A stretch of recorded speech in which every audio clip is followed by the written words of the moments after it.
Very, very entrepreneurial. So I'm not going to steal your thunder. Go ahead, Nasima. But basically, we want to talk about like entrepreneurial versus salary, like to make six figures. Like, first of all, is six figures even enough? Like, I know people are saying like that's the goal, like six figures is the goal. And then like some other things we could talk about with entrepreneurship. But Hmm. Let's we can define six argue. figures. It's so Yeah, I, and that's the thing. So like are you making six figures or are you earning six figures but you're paying out, six figures to build this community or this thing or this product or the service that you're giving. So somebody said not in Cali. Listen, the I poverty level in San Francisco is what 107,000 for a family of four. You're if you or earn under 107,000, and I have a family of four. I have three girls. So if I wasn't making over $107,000, I would be broke. But Wow. however, that's San Francisco. This is just a whole, I mean, like a little like portion of the country. Like in some places, six figures is still, okay. So But like you can I said, touch on that, Kalani, Nasima? Because I'm glad uh-huh. you said that. I'm in Texas. We ain't got nothing to like. I can't even compare myself to Cali. I feel Cali, New York. I think to myself, I don't know how people do it because the struggle is real. But even in Texas, like you used to be balling out of control at one point, especially before COVID. If you made six figures, Yeah. now if hmm you made six figures, it's like super average because life is so much more expensive. When COVID hit, there were a lot of people that were moving from California to Texas. I mean, you used to be able to get like a mini mansion here for like $300,000 at a certain point, Yeah. but now the cost of living, purchasing homes, girl, milk is like $9. I'm like, I mean, it's insane. Like, I don't think that six figures has the same value that it once did. Like, for me personally, six figures is scratching the, like, I hate to say it, it's almost like scratching the surface. Like, to me, that is, if you want to live, you know, an almost average lifestyle, which sucks because the world is so expensive. But even in that, like six figures as an entrepreneur versus six figure as an employee is gonna hit a little bit different, Patty. I know you review people's income and expenses for a living. So you see the back end. And usually when entrepreneurs say that they are making six figures, are they actually bringing home six figures? No, I mean, that's exactly what I wanted to talk about. So, just to highlight something, in Texas versus California on a six-figure salary, the difference is really $800 a month, which could be a car payment. So, on a six-figure salary in California, you're bringing home approximately, let's say, $5,250 a month. In Texas, that same six-figure salary, based on where those tax percentages are, you take out the state tax, it's only a difference of about 10%. So you're looking at about an extra $800 a month in Texas, right? So the argument across, lots of different conversations is six figures enough, right? Six figures is enough depending on where you're living and how you're living to live, right? You can live. But is Yeah. home ownership feasible with a six-figure salary in the state of California? Not necessarily. Is Are you going to be able to buy a house in maybe Alabama on a six-figure salary, in Texas, maybe North Carolina, different parts? So yes, it is relative to where you live and how you're living. But a part of this conversation that I think is important is that many people that may not be making six figures, or they're on the path to making six figures, are in their jobs, and they're saying, I'm sick and tired of taking this salary. I feel like my job's not going anywhere. I want to trade this sense of security, this stable flow of income that I have, because I want to go be an entrepreneur. I'm sick of working 40 hours a week for nothing.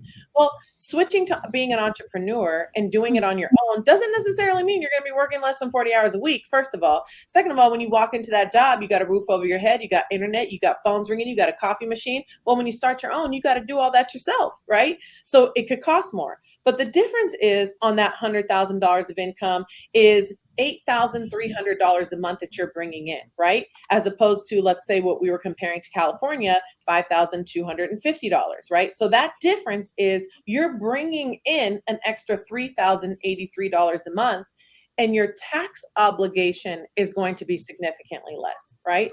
So those are the reasons why people say, I want to trade this security because I want to go become an entrepreneur. But you also need to take a hard look at the fact that you're going to give up that 40 hours and you're going to turn it into 80 until you figure out how to replace yourself. It is not that simple. So if you're in a career and you have six-figure salary, that's what you really need to assess, not just looking at the number. It's not just about the hype talk, it's not just about I make six figures. You have to understand what it takes to make six figures as an employee versus what it takes to make six figures as a business owner. Very different. And let's be clear. If you're an entrepreneur, you're still an employee just of yourself. So don't think that you're going to get out of doing a job. So if you weren't a great employee at work, you're probably not going to be a great employee for yourself. So those are some things that you need to work on as well. And those are things that people just don't think about. So, well, and I want to talk about though being an employee and the ability to earn more over time. I think the attractive part to being an entrepreneur is that there is no cap or limit to the income that you can make. And if you're not in a commissioned position, or if your company isn't bonusing you or giving you adequate raises, you're really in a world of hurt as it is, right? And so I think what we need to talk about, or there was a study that came out, and I was trying to just get my stats here, but on average, the annual salary increase is between 4.2 and 4.6% for an employee. But I also, which is not even keeping up with inflation. With the rate of inflation, not even close. But then also switching jobs. I saw a TikTok the other day that was like, hey, people, you're likely to increase your income between 10 and 30% by switching companies, right? And people that are coming in new to an organization are making 10 to 30% more than someone who's been there making small 4.2 to 4.6% increases. So if you ask me, I mean, what's my trajectory, right? I am now working 40 hours a week at minimum. I might be able to leave my job at work and be able to maybe enjoy my life. And as an entrepreneur, though, I don't even know when I'm not working because I thoroughly enjoy the work that I do. And let's keep it a buck. Not everybody is meant or cut out to be an entrepreneur, right? So when you think about what it takes to make six figures, let's make sure that we, one, are clear about the fact that any six figures that starts with a one is going to be hard. It might not be enough for you to live the life that you desire, right? Let alone, can you maintain? Can you afford things? And Patty, you can talk about inflation up and down this whole entire conversation, right? About how much it actually costs to maintain your current quality of living, I guess, right? Yeah, I mean, the quality of living. But I want to say that actually for the last 9 months, wage growth has outpaced inflation. But it's so far behind. Does it even come close to where it needs to be? Right.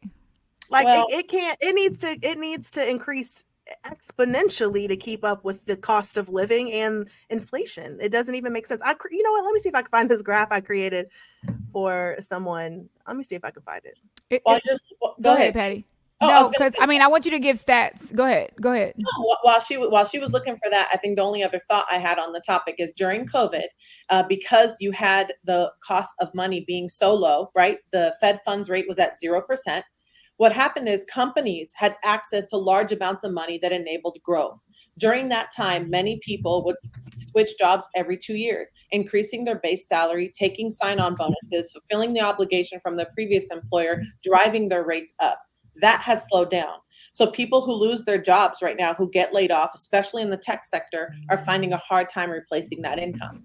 So it's not as easy to job hop as it once was 2 to 3 years ago. And of course, the pace of inflation, the wage growth is outpacing inflation over the last 9 months. And what's happening is, from what Kalani's point is, we're not really feeling that in our pocketbooks because the cost of living is so much higher. Mm-hmm. The cost of living in many areas has gone down outside of rent and mortgages. So it's really the cost of your housing that becomes significantly difficult. And the truth is that the supply is not going to outpace the demand there. So that was all I had on that. It could be a generational thing too. And I know I don't want to grow branches on this, but you're talking about changing jobs. Look, shouts out to Gen Z who will be in a job for 30 days. And if they're uncomfortable, they will leave. If you were, if you're a millennial, you were more raised to like, you stick out the pain as far as being a W-2 employee, right? This is my first, I want to say, year and a half of being a full-time entrepreneur. I've been a W-2 employee my entire life. And there is this mental, it's a psyche thing that makes you feel like, well, at least I have a check coming in every 2 weeks, so you don't have to worry, right? So, but sometimes you are trading your peace for a paycheck, right? And so now being a full-time entrepreneur, look, I have months that are like up and I'm thinking, woohoo, like God is good. And then there are months where I'm like, okay, what the heck is going on? I'm not used to that up and down. I am used to being right here and being steady. However, at the same time, I would not ever trade my peace for a paycheck ever again, right? And so I think everything that you guys are saying is spot on. I love the statistics part of it, but just speaking from a person that I haven't been an entrepreneur, and you're right, Nasima, when you say everybody's not cut out to be an entrepreneur. I have literally had to, like, I've always been a grinder. I'm half Jamaican. I ain't scared of no jobs. I mean, I've always worked really hard my entire life. But at the same time, with that being said, there is this misconception that when you become an entrepreneur, you make your own hours or that you don't have to work as hard. And shoot, yeah, you do. You're working probably more than you ever have before because you are only relying on you, number one. Number two, like, who else is going to make it happen? So you got to get up and get after it. And if you're not disciplined in time, because I remember when I first started, I'm like, wow, I get to sleep in the morning. Who? No, I don't. I have to set an alarm just like I used to because I got to get to it. So, yeah. Yeah. I tell people this all the time. I say this in our community in Women in Real Estate all the time. When you want to embark on an entrepreneurial journey, people think, or even when people get real estate licenses, I know there's probably a good amount of realtors watching this right now. When you get a real estate license, you think that means you're going to have a business, and it does not. What they do not teach you when you take that test to get a real estate license is that you are now the CEO of your business. You have to wear every hat. And if you were to employ people to do all of the jobs for every hat that you wear, if they were not to show up or perform, so say you hire somebody to do your marketing and they didn't show up, they were late every day. They forgot to do some of the posts. They didn't create the email blasts. They didn't follow up with the leads. They didn't do any of the things. You would fire them. But people don't hold themselves accountable to that same standard, right?